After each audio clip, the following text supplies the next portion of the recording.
Iran के target पर है अमेरिका के एयरबेस, अमेरिका के हवाई अड्डे। जी हां, दरअसल अमेरिका के अंदर जो हवाई अड्डे हम उनकी बात नहीं कर रहे हैं, बल्कि ये वो एयरबेस हैं जो मशरिक़ वुस्ता में जिन पर अमेरिका ने कब्जा किया हुआ है, जहां पर अमेरिका का तसल्लुत है, या ये कहें वो अरब ममालिक जो एक तरह से गुलाम बने हुए हैं, पिट्ठू बने हुए हैं अमेरिका के, उन अरब ममालिक में, चाहे कतर की बात कर लें या दूसरे मशरिक़ वुस्ता में और जो ममालिक हैं, वहां पर अमेरिका ने अपने एयरबेस बनाए हुए हैं, अपने हवाई अड्डे बनाए हुए हैं बाकायदा। और मशरिक़ वुस्ता में कहीं भी कोई कार्रवाई अगर करनी होती है, एयर स्ट्राइक अमेरिका को करनी होती है, तो इन्हीं एयरबेस और हवाई अड्डों का सहारा अमेरिका एक तरह से लेता है, जिनमें मशरिक़ वुस्ता का जो सबसे मशहूर, सबसे बड़ा जो एयरबेस अमेरिका का है वो अल उदैद एयरबेस है, जो कतर के अंदर मौजूद है। और इसी एयरबेस से अमेरिका पूरे मशरिक़ वुस्ता में अपनी नापाक हरकतें अंजाम देता है। इसी अल उदैद एयरबेस से अमेरिका सीधे सीधे इजराइल को फ़ायदा पहुंचाता है। इजराइल के लिए उसका जो एयरबेस है वो कहीं ना कहीं एक तरह से तैयार रहता है। लेकिन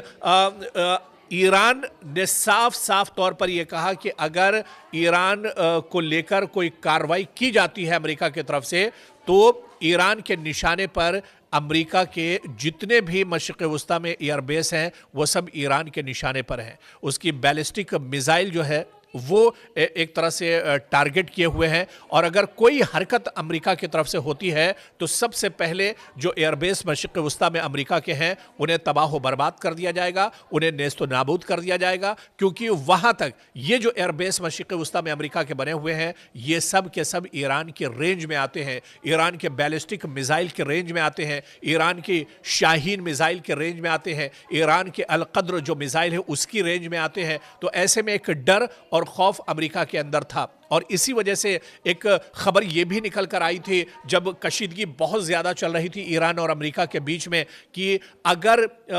ईरान बड़ा हमला कर सकता है और इन जो एयरबेस मशरिक़ वुस्ता में अमेरिका के हैं इन्हें ईरान तबाह बर्बाद कर सकता है। तो ऐसे में अमेरिका ने बाकायदा एक ऐलान दिया था, एक वार्निंग जारी की थी, एक एडवाइजरी जारी की थी सभी अमेरिकी सिक्योरिटी फोर्सेस को लेकर, सभी जो एयरबेस है उनको लेकर, कि अगर यहाँ पर हालात ख़राब होते हैं तो ये निकलकर सेफ जगह पर एक तरह से जा सकते हैं। और अमेरिका को या डोनाल्ड ट्रंप को कहीं ना कहीं एक तशवीश ज़रूर थी कि जितने भी मशरिक़ वुस्ता में एयरबेस हैं अमेरिका के, वो सब के सब ईरान के निशाने पर हैं। एक इशारा अगर ईरान के supreme leader ayatollah Ali Khamenei या ईरान के आर्मी चीफ करते हैं तो फिर मशरिक़ वुस्ता में अमेरिका के जो एयरबेस हैं वो तबाह बर्बाद हो जाएंगे, नेस्तो नाबूद हो जाएंगे। इसी वजह से कोई भी कार्रवाई करने से पहले डोनाल्ड ट्रंप ये सोचने पर मजबूर थे कि अपने एयरबेस को किस तरह से बचाया जाए। और डोनाल्ड ट्रंप ये भी बहुत अच्छे से जानते हैं कि अगर एक बार मशरिक़ वुस्ता से या फिर कतर के अंदर या दूसरे जो अरब ममालिक हैं वहाँ पर उनकी जो मजबूत पकड़ है वो इन हवाई अड्डों की वजह से है, इन एयरबेस की वजह से है। और ये एयरबेस अगर एक बार यहाँ से ख़त्म हो जाते हैं तो फिर अमेरिका के लिए बहुत मुश्किल हो जाएगा मशरिक़ वुस्ता में कदम जमाना, बहुत मुश्किल हो जाएगी इजराइल को मदद पहुंचाना, बहुत मुश्किल हो जाएगा इजराइल और बिन्यामिन नेतन्याहू के हाथों को मजबूत करना। इसी वजह से अमेरिका ने कोई गलती नहीं की और अमेरिका लगातार गीदड़ भपकी ज़रूर देता रहा, लगातार उसकी तरफ से बयानबाजी ज़रूर होती रही, लेकिन कोई इस तरह का कदम अमेरिका नहीं उठा पाया। अब ईरान के अंदर आप देखिए हालात बहुत तेज़ी से पटरी पर लौट रहे हैं, जो एहतजाज और प्रोटेस्ट हो रहे थे उनमें भी अब एक तरह से कमी आ रही है। और इसके अलावा सिर्फ ईरान नहीं, दुनिया के जितने भी ममालिक हैं वहाँ पर ईरान के supreme leader ayatollah Ali Khamenei के हक़ में एहतजाज हो रहे हैं। हिंदुस्तान की आप बात कीजिए, जम्मू कश्मीर से लेकर करगिल तक और दूसरे जो स्टेट हैं वहाँ पर आयतुल्ला अली खामनेई, इस्लामी सल्तनत और ईरान की इंतज़ामिया और सरकार के हक़ में बड़े पैमाने पर यहाँ पर एहतजाज किए जा रहे हैं। और इसके अलावा इन एहतजाज में इजराइल और अमेरिका के खिलाफ नाराजगी जाहिर की जा रही है। दरअसल इजराइल या अमेरिका किसी के भी मुल्क में जाकर ज़बरदस्ती उसके मामलात में मुदाखलत करते हैं, और यही सबसे बड़ी वजह है लोगों में नाराज़गी की। हालिया दिनों मिसाल वेनेजुएला के सामने है कि वेनेजुएला पर किस तरह से उसके अंदरूनी मामलात में मुदाखलत दी गई और रातों रात एक तरह से वेनेजुएला को हथियाने की नापाक हरकत अमेरिका की तरफ से की गई। और अमेरिका यही समझ रहा था कि जिस तरह से वेनेजुएला के साथ हमने किया है वही हम ईरान के साथ भी कर लेंगे, लेकिन ईरान ने यह बता दिया कि वो वेनेजुएला नहीं है, यहां पर मादुरो नहीं है, बल्कि यहां पर ईरान के supreme leader Ayatollah Ali Khamenei हैं, जो सिर्फ सियासी रहनुमा नहीं है बल्कि एक मजहबी रहनुमा है। और यहां पर अगर कोई कार्रवाई आयतुल्लाह अली खामनेई के खिलाफ होती है तो पूरी मुस्लिम दुनिया एक तरह से अमेरिका और इजराइल को हिला कर रख देगी। और आखिरकार यही हुआ कि जब पूरी दुनिया से आवाज़ उठी,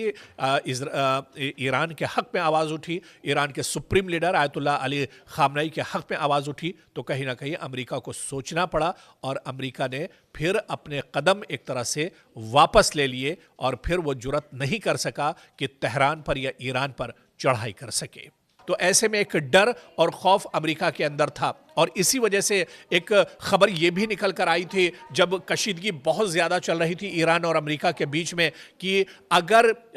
ईरान बड़ा हमला कर सकता है और इन जो एयरबेस मशरिक़ वस्ता में अमेरिका के हैं इन्हें ईरान तबाह बर्बाद कर सकता है। तो ऐसे में अमेरिका ने बाकायदा एक ऐलान दिया था, एक वार्निंग जारी की थी, एक एडवाइजरी जारी की थी सभी अमेरिकी सिक्योरिटी फोर्सेस को लेकर, सभी जो एयरबेस है उनको लेकर कि अगर यहाँ पर हालात ख़राब होते हैं तो ये निकल कर सेफ जगह पर एक तरह से जा सकते हैं। और अमेरिका को या डोनाल्ड ट्रंप को कहीं ना कहीं एक तशवीश ज़रूर थी कि जितने भी मशरिक़ वस्ता में एयरबेस हैं अमेरिका के, वो सब के सब ईरान के निशाने पर हैं। एक इशारा अगर ईरान के supreme leader Ayatollah Ali Khamenei या ईरान के आर्मी चीफ करते हैं तो फिर मशरिक़ वस्ता में अमेरिका के जो एयरबेस हैं वो तबाह बर्बाद हो जाएंगे, नेस्तो नाबूद हो जाएंगे। इसी वजह से कोई भी कार्रवाई करने से पहले डोनाल्ड ट्रंप ये सोचने पर मजबूर थे कि अपने एयरबेस को किस तरह से बचाया जाए। और डोनाल्ड ट्रंप ये भी बहुत अच्छे से जानते हैं कि अगर एक बार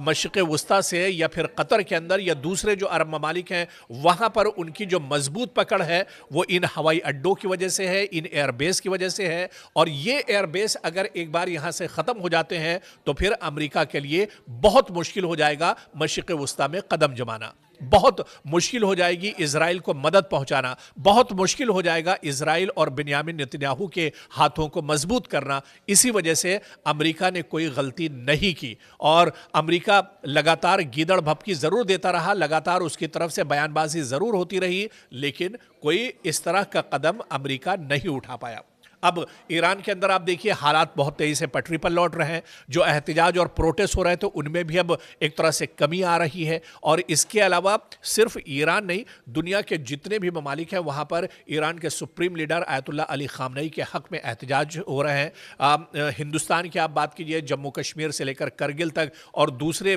जो स्टेट हैं वहाँ पर आयतुल्लाह अली खामनेई, इस्लामी सल्तनत और ईरान की इंतज़ामिया और सरकार के हक़ में बड़े पैमाने पर यहाँ एहतजाज किए जा रहे हैं। और इसके अलावा इन एहतजाज में इजराइल और अमेरिका के खिलाफ नाराजगी जाहिर की जा रही है। दरअसल इजराइल या अमेरिका किसी के भी मुल्क में जाकर ज़बरदस्ती उसके मामलात में मुदाखलत करते हैं और यही सबसे बड़ी वजह है लोगों में नाराज़गी की। हालिया दिनों मिसाल वेनेजुएला के सामने है कि वेनेजुएला पर किस तरह से उसके अंदरूनी मामलात में मुदाखलत दी गई और रातों रात एक तरह से वेनेजुएला को हथियाने की नापाक हरकत अमेरिका की तरफ से की गई। और अमेरिका यही समझ रहा था कि जिस तरह से वेनेजुएला के साथ हमने किया है वही हम ईरान के साथ भी कर लेंगे, लेकिन ईरान ने यह बता दिया कि वो वेनेजुएला नहीं है, यहाँ पर मादुरो नहीं है, बल्कि यहाँ पर ईरान के supreme leader Ayatollah Ali Khamenei हैं, जो सिर्फ सियासी रहनुमा नहीं है बल्कि एक मजहबी रहनुमा है। और यहाँ पर अगर कोई कार्रवाई आयतुल्लाह